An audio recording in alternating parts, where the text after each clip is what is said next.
মহানগৰী নেটফি হাউছত Cape care ফাউণ্ডেশ্যনৰ উদ্যোগত আৰু গুৱাহাটী মেডিকেল কলেজৰ উদ্যোগত first north east palliative care conclave আয়োজন কৰা হৈছে। উত্তৰ পূবৰ পেলিয়েটিভ কেয়াৰ সম্পৰ্কে সজাগতা বৃদ্ধিৰ উদ্দেশ্যে আয়োজন কৰা হয় এই বিশেষ অনুষ্ঠানত অংশগ্ৰহণ কৰে অসমৰ বিভিন্ন চিকিৎসালয়ৰ 150 গৰাকী চিকিৎসক নাৰ্ছে। দিনজোৰা কাৰ্যসূচীৰে অনুষ্ঠিত হোৱা এই কনক্লেভত ৰোগীসকলৰ মাজত পেলিয়েটিভ কেয়াৰৰ প্ৰয়োজনীয়তা আৰু সজাগতা বৃদ্ধিৰ সন্দৰ্ভত আলোকপাত কৰা হয়।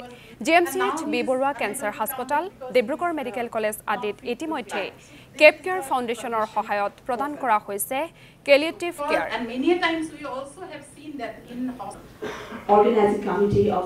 আজি আমি এটা কনক্লেভ পাতিছোঁ।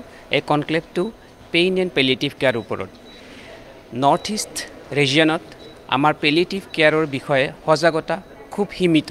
এই সজাগতাটো বৃদ্ধি কৰাৰ কাৰণে আমি এই কনক্লেভটো পাতিছোঁ।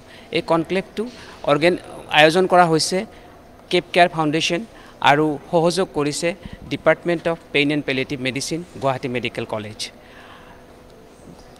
পেলিয়েটিভ কেয়াৰ বুলি ক'লে বহুতে বুজি নাপাব। পেলিয়েটিভ কেয়াৰ বা উপশমী চিকিৎসা হৈছে এটা চিকিৎসা, যিটো চিকিৎসাত আমি যিবিলাক পেচেণ্ট জটিল ৰোগত আক্ৰান্ত হয়, যেনেকৈ ধৰক cancer, HIV, chronic heart disease, kidney failure বা ষ্ট্ৰ'ক পেচেণ্ট বা ধৰক HIV পেচেণ্ট বা এল্ডাৰলি পেচেণ্ট, সেইবিলাক পেচেণ্ট বহুত ক্ষেত্ৰত নেগলেক্ট হৈ থাকে।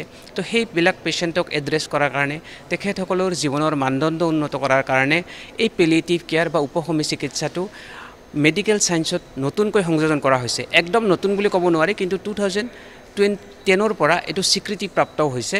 আৰু এই যিটো পেলিয়েটিভ কেয়াৰ ডিপাৰ্টমেণ্ট আছে, অসমৰ কেইটামান কলেজত বা কেঞ্চাৰ হস্পিটেলত আছে, যেনেকৈ ধৰক B Barooah cancer institute, state cancer institute, Assam ৰাজ্যিক প্ৰতিষ্ঠান বা ডিব্ৰুগড়ৰ 2এটা অনুষ্ঠান, তাতে আমাৰ এই পেলিয়েটিভ কেয়াৰ ছাৰ্ভিচটো আছে।